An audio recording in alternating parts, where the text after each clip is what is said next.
Semakin hari semakin kita Tuhan, terima kasih. Kami mengucap syukur dan sekali lagi izinkan hamba-Mu untuk menjadi translator-Mu Tuhan, sehingga apapun yang aku sampaikan Tuhan, bukan karena hikmat dan kekuatan manusia, tetapi setiap perkataan Tuhan yang mengurapi, dan perkataan yang berkuasa, karena perkataan firman Tuhan penuh dengan kuasa. Dalam nama Tuhan Yesus. Amin. Oke, terima kasih. Sekali lagi malam hari ini saya tahu ada beberapa hamba-hamba Tuhan.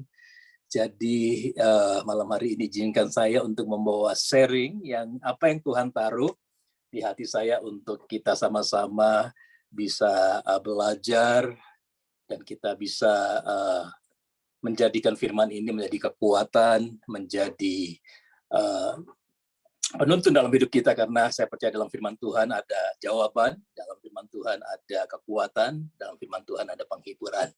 Nah, apa yang saya mau sampaikan, tentunya hari-hari ini kita sama-sama melihat, mendengar apa yang sedang terjadi ya secara global di dunia ini dengan begitu banyak persoalan, dimulai dari datangnya pandemi, ya. Dari datangnya pandemi ini ada banyak perubahan-perubahan yang terjadi, kemudian juga peristiwa-peristiwa yang lain yang terjadi bagi yang ada di Indonesia ataupun di Amerika. Ya, kalau di Amerika sendiri setelah terjadi adanya pemilihan presiden juga lumayan cukup bergejolak, ya, untuk pemilihan presiden pro dan kontra selalu ada. Kemudian juga ketika terjadinya COVID itu juga ada begitu banyak ya hal-hal yang kita dengar, kita lihat bagaimana orang menanggapi tentang COVID-19 pandemik ini, ya. Kemudian juga yang terakhir yang masih hangat-hangatnya peristiwa Israel dan Palestina. Jadi cukup seru ya, saudara-saudara ya. Jadi mengikutinya juga wow, luar biasa. Jadi peristiwa yang saya sebutkan tadi tentunya bukan hanya berpengaruh kepada dunia artinya secara global, tetapi juga berpengaruh kepada kita umat Tuhan, hamba Tuhan sekalipun, dan gereja Tuhan. Nah, ini yang saya perhatikan, yang saya ikuti, dan saya percaya saudara-saudara juga mengikuti. Ketika kita sebagai anak Tuhan, gereja Tuhan, bagaimana kita meresponi dengan kejadian-kejadian yang ada. Ya, tentunya banyak hamba-hamba Tuhan juga yang berkecimpung untuk memberikan jawaban-jawaban tentang ketiga peristiwa, dan ada lagi peristiwa-peristiwa yang lain begitu. Nah, tentunya kita sebagai anak Tuhan, sebagai gereja Tuhan, Alkitab mengajarkan kita untuk kita menjadikan hidup kita ini menjadi satu image yang baik bagi dunia. Kita adalah terang dan garam dunia, kata firman Tuhan. Bahkan kita dijadikan serupa dengan gambaran Tuhan. Nah, malam hari ini apa yang Tuhan taruh di hati saya, judul sharing saya, bukan khotbah ya, kalau khotbah mungkin lama, tapi sharing aja apa yang Tuhan taruh di hati saya tentang image. Ya, kalau kita lihat di gambar ini ya, kalau kita lihat di gambar ini, kita melihat cermin. Apakah dalam cermin itu kita masih melihat gambaran diri kita sendiri, atau seperti yang ada dalam gambar ini, yang terlihat adalah gambaran Tuhan Yesus. Ya, nah ini yang harus kita perhatikan sebagai gereja Tuhan, sebagai umat Tuhan, hamba Tuhan, pelayan Tuhan. Ya, seringkali di dalam kehidupan kita tanpa sadar, hari-hari ini kita melihat ya kejadian-kejadian yang hari-hari khususnya ketika peristiwa Palestina, kemudian juga ada hamba-hamba Tuhan. Saya sedang tidak mengkritisi saya, tetapi ini yang menjadi beban buat kita semua untuk kita mendoakan.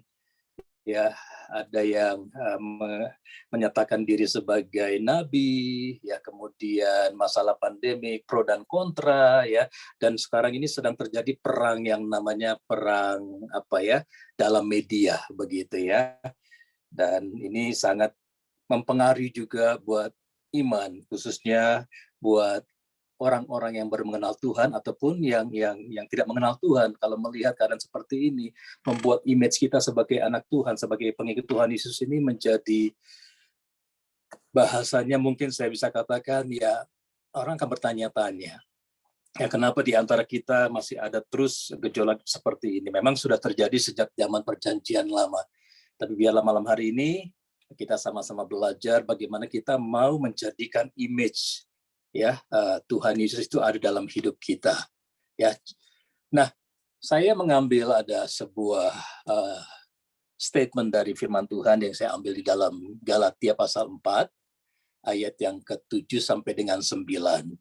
Ya, saya bacakan dulu ya, nanti saya akan jelaskan sedikit mengenai apa yang saya tangkap melalui peristiwa penulisan firman Tuhan ini yang ditulis oleh Rasul Paulus kepada jemaat di Galatia.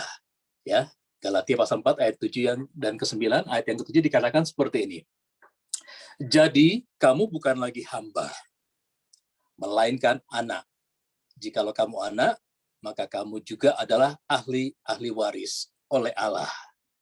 Kemudian ayat yang ke-8 dikatakan, dahulu ketika kamu tidak mengenal Allah, kamu memperhambakan diri kepada Allah yang pada hakikatnya bukan Allah.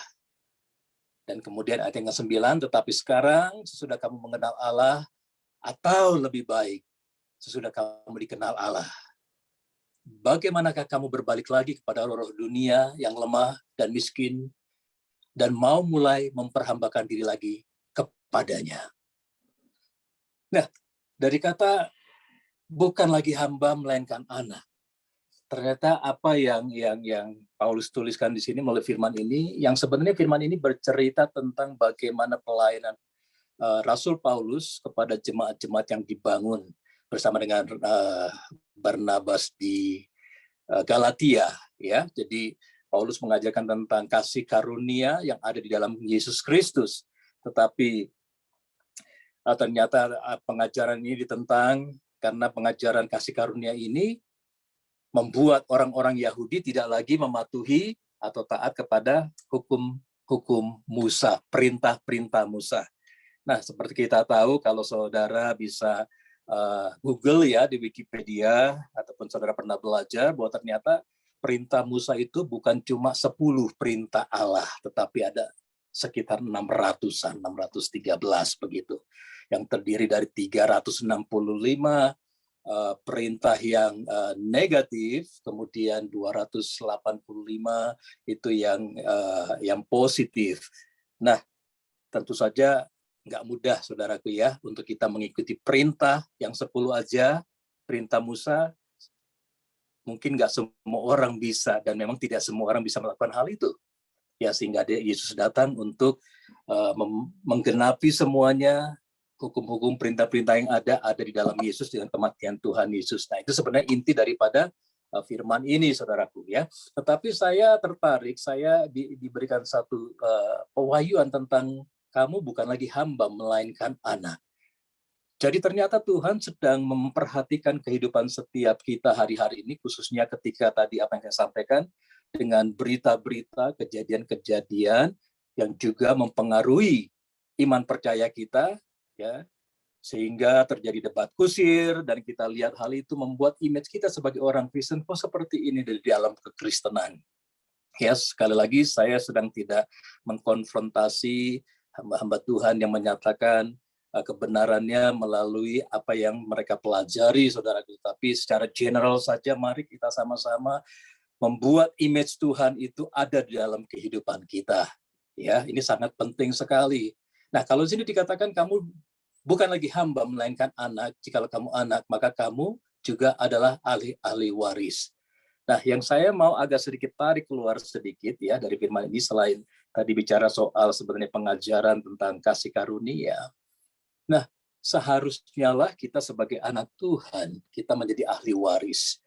Ya, tetapi mengapa sampai hari ini, atau mungkin ada yang pernah bertanya, kenapa setelah saya menjadi Kristen, menjadi pengikut Tuhan Yesus, justru hal-hal yang dijanjikan dalam Alkitab itu tidak terpenuhi dalam hidup kita. Bahkan dikatakan dalam ayat yang ke-9 tadi, bagaimanakah kamu berbalik lagi kepada roh-roh dunia yang lemah dan miskin dan mau mulai memperhambakan diri lagi. Padahal Tuhan sudah menjadikan kita berubah ya dari status sosial kita sebagai hamba, kemudian kita dibawa kembali oleh Tuhan kepada identitas kita sebagai anak Tuhan. Nah, tentunya iman itu harus diuji, melewati persoalan, melewati masalah. Itu pun yang sedang terjadi hari-hari ini. Nah, saya mencatat di sini, kalau kita bertanya tadi seperti saya katakan, kenapa kita setelah jadi anak Tuhan justru lebih banyak persoalannya, pergumulannya, ketimbang sebelum kita menjadi pengikut Tuhan Yesus. Ya, ini pengalaman saya juga, karena memang keluarga saya mix, dan saya dibesarkan dari broken home family. Jadi mama saya, papa saya dari Ambon, ya, Latu Putih udah nggak asing lagi lah ya, nggak mungkin dari Itali begitu, atau mungkin dari India. Latu Putih udah pasti dari Ambon ya. Tapi saya sendiri belum pernah pulang ke Ambon, cuma Ambon Kart aja ini. Ya, kemudian mama saya dari Sumatera, ya. Kalau dibilang borunya itu boru Pasar Ibu, tetapi mama saya Islam, ya, Pasar Ibu yang di selatan, jadi Tanjung, begitu ya. Jadi keluarga saya dibesarkan antara mama dulu masih Islam, ya, kemudian papa Kristen. Kristennya juga bukan Kristen yang serius, tapi ya Kristen asal sekedar Kristen aja. Sampai akhirnya mama saya menerima Tuhan sebagai Tuhan dan Juru Selamat. Nah, ketika saya mulai dari kecil, karena bukan kebetulan ya Tuhan izinkan saya untuk bisa sekolah di sekolah swasta, di sekolah Katolik, mulai belajar firman Tuhan, sampai akhirnya saya dan seisi keluarga terima Tuhan Yesus begitu. Nah, tetapi ketika terima Tuhan Yesus, begitu banyak persoalan yang terjadi, melihat secara nyata. Sepertinya hidup jadi pengikut Tuhan Yesus ini hidup yang sangat yang sangat dibatasi, karena sudah mulai tahu dosa, begini dosa, begitu dosa, ini nggak boleh lakukan, ini tidak boleh lakukan. Jadi berpikir semakin sulit untuk menjadi pengikut Tuhan Yesus. Sampai dewasa, sampai saya sendiri hampir give up, akhirnya karena memang dasar kekristenan itu tidak dibangun dalam keluarga. Jadi kemana-mana ikut saja, sampai akhirnya seperti ateis, tidak punya agama. Bahkan kehidupan semakin sulit. Nah, itu yang saya katakan tadi. Seharusnya kita menjadi anak Tuhan, kalau kita lihat dari firman ini yang saya mau sampaikan, jikalau kamu anak, maka kamu juga adalah ahli-ahli waris. Tapi mana warisan itu? Saya nggak pernah terima. Yang ada cuma kesulitan, kesusahan, bahkan akhirnya orang tua saya harus bercerai, berpisah. Ya, sepertinya tidak ada janji Tuhan yang terjadi dalam kehidupan saya waktu itu. Nah, saudaraku, sebenarnya ada satu ayat. Saya akan mundur sedikit ya, kalau tadi dimulai dari ayat 7 sampai yang ke-9. Ternyata ketika kalau kita baca di dalam ayat yang ke-1, ya, yang dimaksud anak Tuhan adalah selama seorang ahli waris belum akil balik, sedikit pun ia tidak berbeda dengan seorang hamba. Sungguh pun ia adalah tuan dari segala sesuatu sebagai anak Tuhan. Jadi ternyata ada kata akil balik yang saya garis bawahi, yang saya beri warna merah ini. Akil balik mungkin kalau bahasa Indonesianya adalah mulai dewasa, tumbuh menjadi dewasa, ya, kira-kira seperti itu. Nah, ternyata untuk menjadi seorang ahli waris, untuk mendapatkan semua janji Tuhan, perlu adanya yang namanya kedewasaan secara rohani. Maksudnya apa?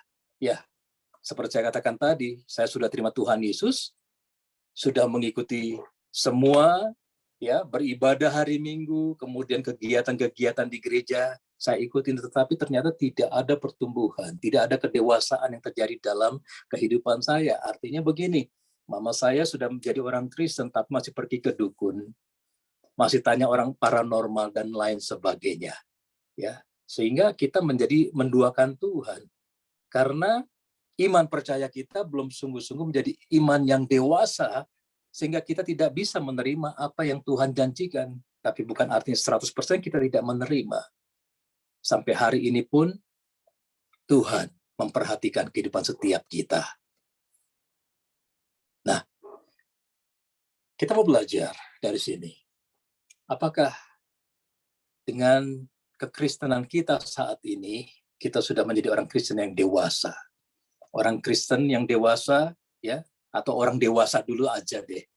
Pasti ada kedisiplinan, ya, kritis dalam berpikir, ya, berhati-hati dalam berkata-kata, ya. Sebelum melakukan pasti dipikirkan dulu, lebih kritis. Tetapi hari-hari ini apa yang kita lihat, kekristenan semakin dihujat orang. Bahkan hari-hari ini saya mendengar dikatakan bahwa Alkitab adalah sudah dipalsukan, ya, dan lain sebagainya. Terlalu banyak penghinaan, terlalu banyak pengejekan.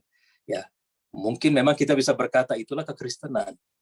Karena orang Kristen sama seperti kita, seekor domba yang ditaruh di tengah-tengah serigala.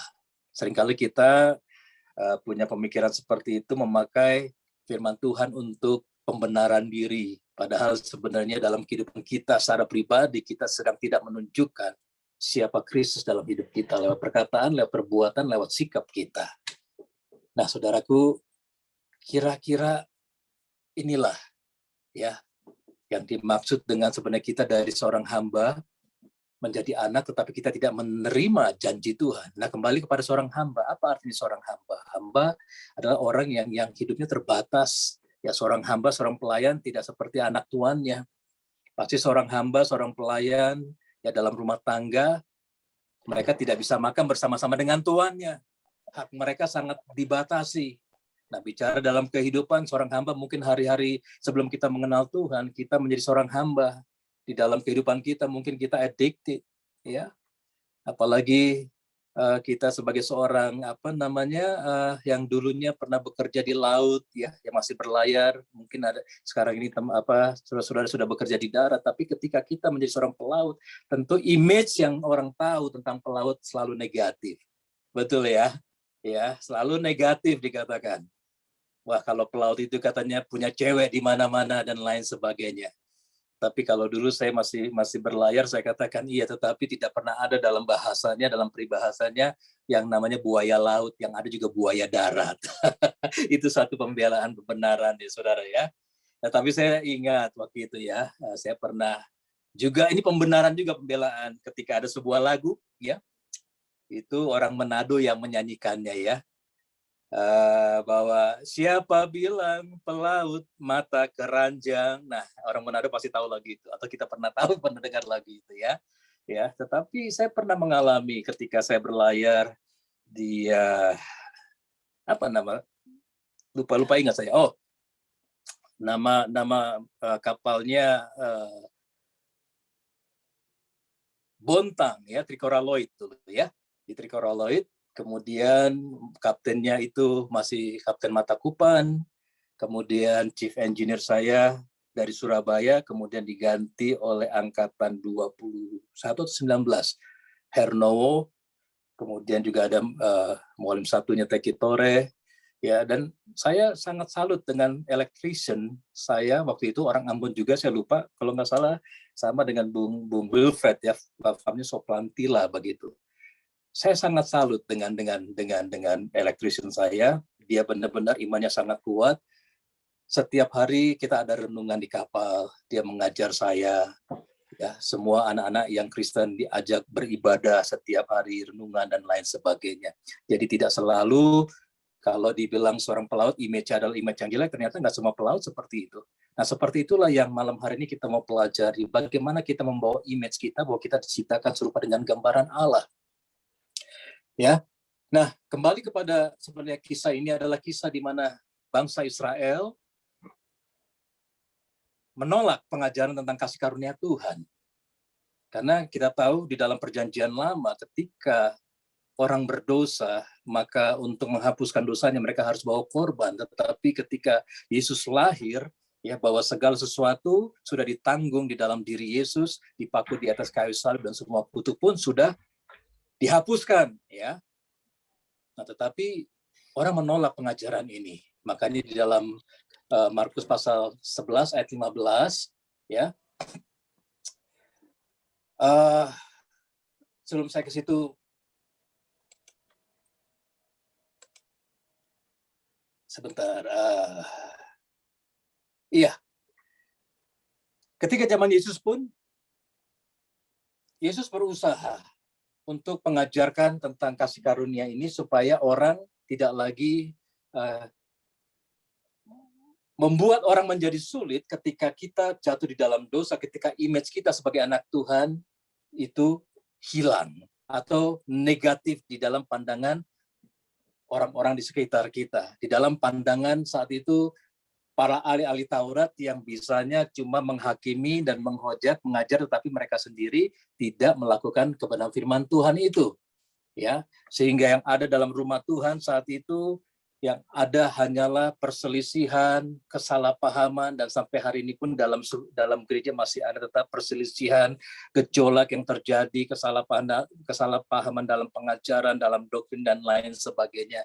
Nah, saya percaya ini juga menunjukkan bahwa gereja harus bersatu biar gimana pun, ya, doktrin apapun, ya, kita harus belajar saling menghargai, ya. Nah, makanya setelah terjadinya hal-hal yang membuat manusia saat itu tidak mampu untuk menjalankan hukum Taurat, ya,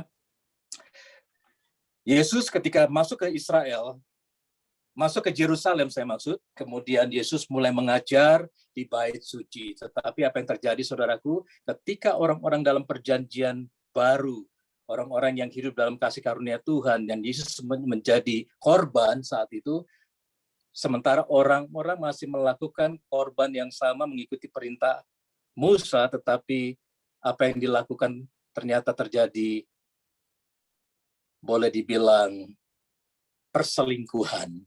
Ya, di dalam ketika mereka membawa korban-korban ke dalam bait suci Allah, di situ terjadi yang namanya korupsi, saudaraku, ya. Jadi orang yang membawa korban itu dikatakan korban ini tidak bagus, kamu harus membeli korban yang dari binatang yang dari bait suci, yang dilakukan oleh orang-orang yang membuat akhirnya karena perbuatan manusia, perbuatan orang-orang Yahudi ini, para ahli-ahli Taurat ini membuat image kekristenan, pengajaran ini menjadi tidak baik lagi, saudara, sehingga ketika Yesus masuk ke Yerusalem mengajar di bait suci, dalam Markus pasal 11 ayat 15 dikatakan seperti ini, saudaraku. Lalu tibalah Yesus dan murid-muridnya di Yerusalem. Sesudah Yesus masuk ke bait Allah, mulailah ia mengusir orang-orang yang berjual beli di halaman bait Allah. Meja-meja penukar uang dan bangku-bangku pedagang merpati dibalikannya. Nah, pengajaran yang ini seperti inilah yang Paulus lakukan, bahkan Yesus sendiri lakukan, sehingga orang menolak pengajaran kasih karunia ini. Kebayang kalau kita masih melakukan hal yang seperti ini, saudaraku, ketika kita berdosa, kita harus melakukan apa yang dilakukan orang-orang Yahudi pada zaman perjanjian lama. Artinya perjanjian lama tidak dihilangkan, karena Tuhan katakan bahwa satu iota pun tidak dihilangkan. Kehadiran Tuhan Yesus, kelahiran Tuhan Yesus itu untuk menggenapi. Ya, nah ini dalam satu contoh dalam hal pengampunan dosa untuk kita ketika kita berbuat dosa, berbuat salah, sebagai pengampunan. Kalau kita mengikuti dalam perjanjian lama, ya seperti ini, saudara, kita harus bawa korban. Ya, kemudian juga dalam 1 Yohanes pasal 9 ayat 9 dikatakan untuk pengampunan dosa, jika kita mengaku dosa kita, maka ia adalah setia dan adil, sehingga ia akan mengampuni segala dosa kita dan menyucikannya dari segala kejahatan. Nah, inilah sebenarnya kisah dari Galatia pasal 4 tadi yang saya bacakan, ya, mengenai apa yang sebenarnya Tuhan janjikan dalam hidup kita, kehidupan yang kita diperhambakan dengan peraturan-peraturan, perintah-perintah dalam perjanjian lama, ya, supaya kita itu tidak menjadi satu beban yang berat ketika kita kehilangan image sebagai ciptaan yang serupa dengan gambaran Tuhan. Nah, juga dikatakan dalam 1 Yohanes pasal 9 ayat 9, jika kita mengaku dosa kita, maka ia adalah setia dan adil, sehingga ia mengampuni segala dosa dan menyucikan kita dari segala kejahatan. Itulah yang Tuhan Yesus lakukan, karena Yesus sudah menanggung segala dosa dan pelanggaran kita. Nah, kalau kembali dari kisah firman Tuhan dalam Galatia ini, dalam kehidupan kita sekarang ini, saudaraku, ya, pertanyaannya, selama pertobatan kita sudah masuk dalam zaman kasih karunia Tuhan, image apa, yang seperti apakah yang telah kita buat sehingga orang bisa melihat Yesus dalam hidup kita, ya, baik dalam keluarga, dalam pekerjaan, di dalam bisnis, dalam pelayanan, atau komunitas yang lain, komunitas yang ada. Ini sangat penting, saudara. ya. Karena hal ini bukan saja berlaku untuk hanya jemaat orang Kristen saja, tetapi yang paling penting adalah hamba-hamba Tuhan, pelayan-pelayan Tuhan, gereja Tuhan.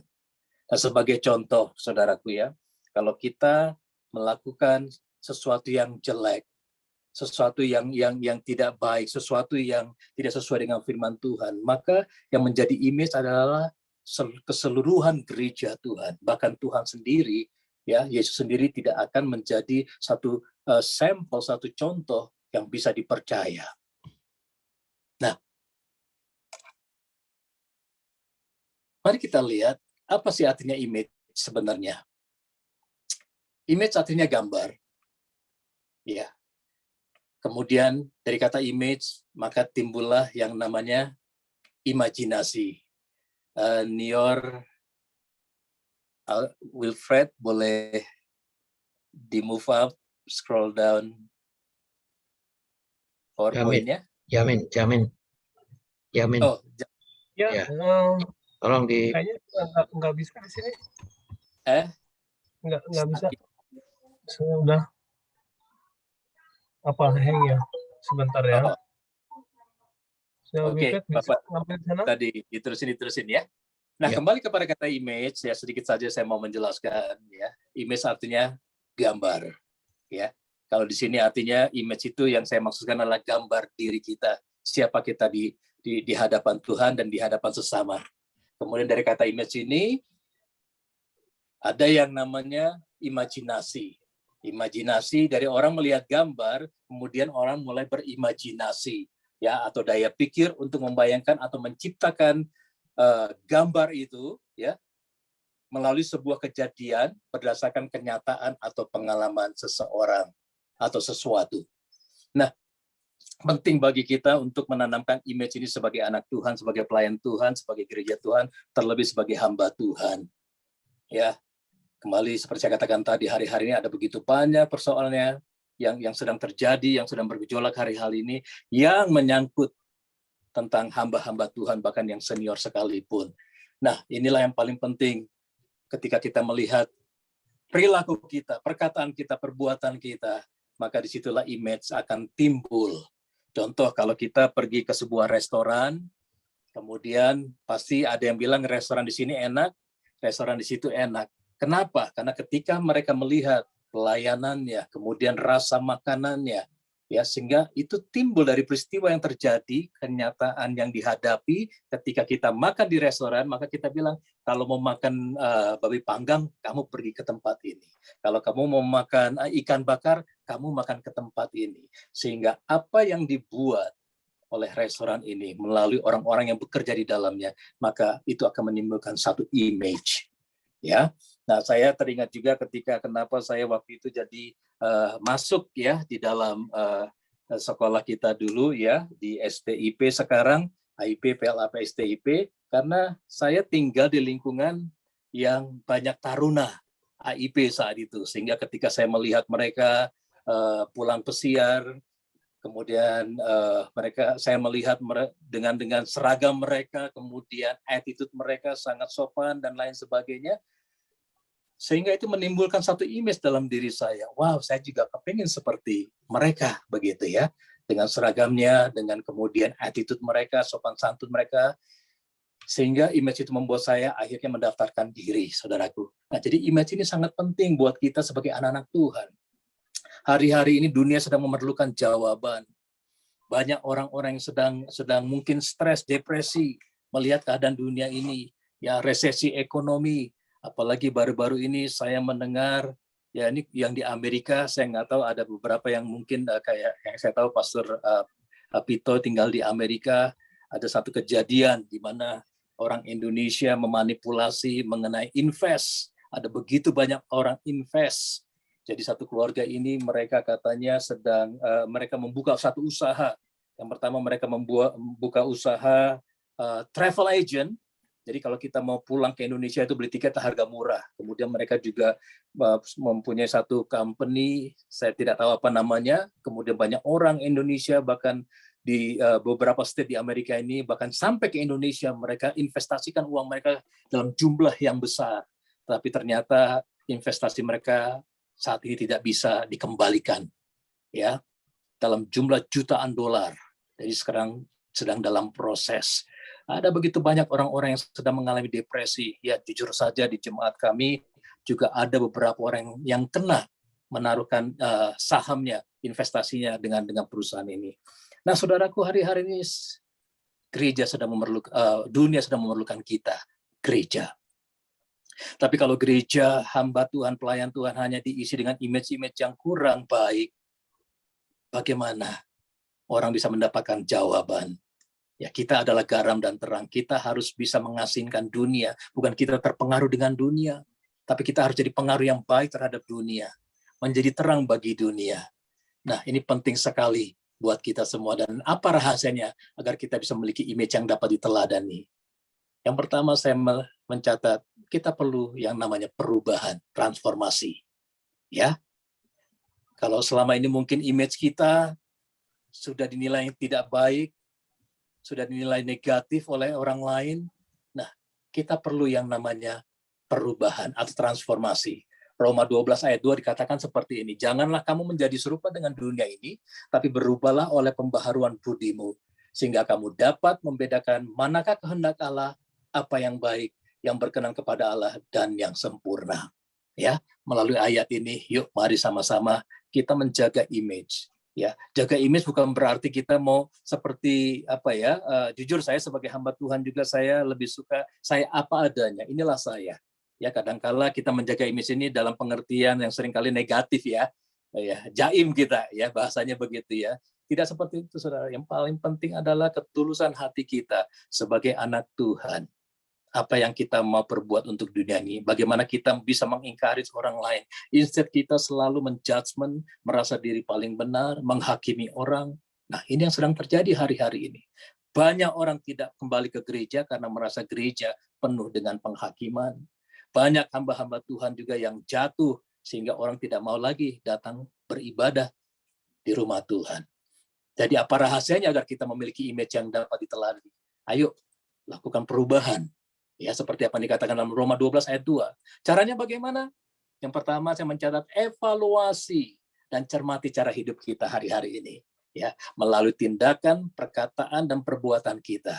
Yang seperti saya katakan tadi, hamba Tuhan mengaku dia seorang nabi, dan lain sebagainya. Ya, saya pikir kita bebas untuk speech up, ya. Bebas untuk bicara siapa saja, kita bisa menentukan bila perlu, ya, kalau memang kita mau jadi orang sombong, saya ini Yesus. Bisa juga seperti itu, tapi untuk apa? Ya, karena bukan seperti itulah orang yang menilai hidup kita, ya, dengan sikap, dengan tindakan, dengan tingkah laku kita. Ya, cara yang kedua adalah kembali kepada kasih yang mula-mula. Kalau hari-hari ini mungkin dalam kehidupan kita jauh dari Tuhan, kita sibuk dengan pekerjaan, kita sibuk dengan bisnis, kita sibuk dengan hal-hal yang lain. Yuk, mari kita kembali kepada kasih yang mula-mula, ya, supaya kita menerima seluruh janji-janji Tuhan. Saya teringat di dalam Hagai, ya, Hagai pasal 1, ketika Tuhan menyuruh Nabi Hagai berbicara kepada orang Yahudi, ya, apakah sudah tiba waktunya untuk kamu mendandani rumahmu, ya, menjadi baik, sementara rumah Tuhan masih menjadi puing-puing. Artinya Tuhan mau, ayo, mengutamakan Tuhan. Seperti firman Tuhan katakan, carilah dahulu kerajaan Allah dan kebenarannya, maka segalanya akan ditambah-tambahkan. Ya, jadi ayo kembali kepada kasih mula-mula, utamakan Tuhan. Kemudian yang ketiga, bagaimana caranya untuk kita bisa mengalami perubahan atau transformasi, masuk dalam komunitas yang membangun. Ya, ada begitu banyak komunitas yang bisa kita masuki, saudaraku, even dalam kerohanian pun. Tetapi kadang-kala juga dalam komunitas kerohanian ada juga orang-orang yang tidak membangun kita. Nah, kita mesti berhati-hati memilih teman, karena firman Tuhan juga berkata pergaulan yang buruk merusak kebiasaan yang baik. Dan yang keempat adalah temukan orang yang dewasa rohaninya untuk menjadi mentor kita. Ya, sehingga kalau kita pernah dengar ada begitu banyak orang yang sudah menjadi pengikut Tuhan Yesus puluhan tahun, tetapi tidak ada perubahan, ya, dari kata-katanya, dari sikapnya, dari tindakannya, ya. Nah, ini seharusnya sudah tidak boleh lagi. Ya, bukan berarti totally 100% semua kita belum sempurna, seringkali kita akan seperti itu, tapi yuk mari kita lakukan perubahan. Ya, ini jujur saja kadang-kala juga di antara teman-teman ya, kita sesama alumni ya, kadang-kala kita masih ada candaan-candaan seperti waktu kita di asrama. Ya nggak salah sih, karena kita cinta asrama kita cinta dormitori kita ya. Tapi budaya-budaya yang sekarang kita sudah menjadi orang dewasa, apalagi sudah menjadi anak Tuhan, hamba Tuhan, ya seharusnya tidak kita pakai lagi dalam konteks ya, dalam perkataan, dalam sikap, dalam tindakan. Memang nggak mudah, saudaraku ya. Saya pun belajar. Ya, saya pun belajar akan hal itu. Yang kedua, apa rahasianya untuk kita bisa memiliki image yang dapat diteladani? Yang kedua adalah mari kita konsistensi ketika kita sudah melakukan perubahan itu. Kita lakukan dengan tekun. Ya, dalam Roma pasal 10 ayat 36 dikatakan, sebab kamu memerlukan ketekunan supaya sesudah kamu melakukan kehendak Allah, kamu memperoleh apa yang dijanjikan itu. Ya. Jadi ketekunan ini penting, konsistensi ini sangat sulit memang ya untuk kita bisa selalu dalam pattern yang sama, kita jatuh bangun. Nah, oleh sebab itu yang saya katakan tadi, yuk mari kita cari komunitas yang membangun rohani kita. Ya, membangun kedewasaan kita ya, untuk kembali kita kepada kasih yang mula-mula. Yang tadi saya katakan dalam poin yang pertama adalah yuk kita evaluasi dan cermati. Ya, apakah kita masih konsisten untuk kita melakukan perubahan itu. Ya, kadang-kala sulit, kadang-kala perkataan kita juga membuat kita nggak bisa berubah. Ya, seringkali kan bilang begini, ya kalau saya kan dari dulu orangnya kayak begini. Ya, saya orang dari Medan, saya orang dari Ambon, saya orang dari Manado. Enggak lagi, saudaraku. Ya, akhlak kita, karakter kita bisa diubah kok.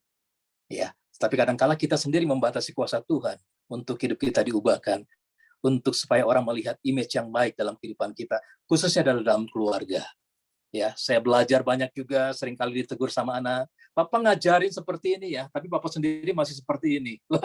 Malu kan? Kadang-kala kita bilang, jangan nasihatin orang tua. Papa ini sudah makan asam garam, wah pantas darah tinggi. Ya, seringkali kita seperti itu. Padahal Amsal katakan, jangan kita menolak ajaran dari anak-anak kita. Ya, nah, jadi konsistensi ini penting untuk kita mengalami satu perubahan. Ya, caranya bagaimana? Ayo, mau mengupgrade diri kita. Ya, yang kedua, jangan mengandalkan kemampuan sendiri. Ya, kita zaman anugerah, zaman Roh Kudus sekarang ini. Ya, Roh Tuhan ada di hati kita yang selalu mengingatkan kita. Kalau kita mengandalkan kekuatan sendiri, konsistensi ini, ketekunan ini sulit untuk kita lakukan. Tapi bersama Tuhan, bersama Roh Kudus, kita cakap, kita pasti bisa untuk menjaga konsistensi perubahan dalam hidup kita menuju kepada kedewasaan.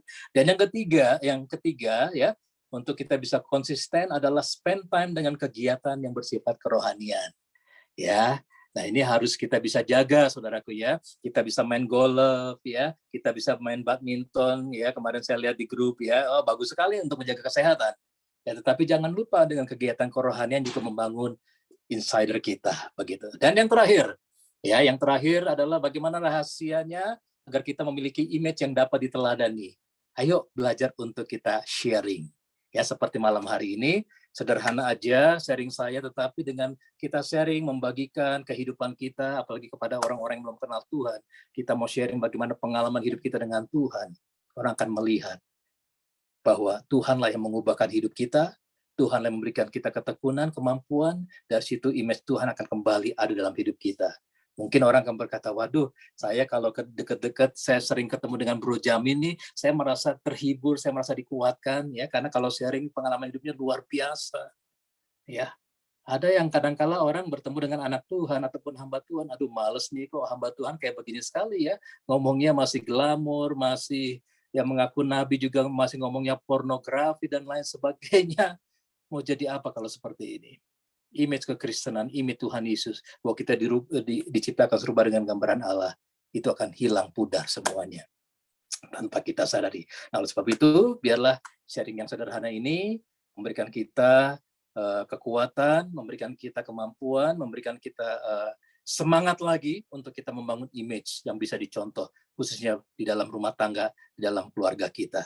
Tuhan Yesus memberkati. Amin.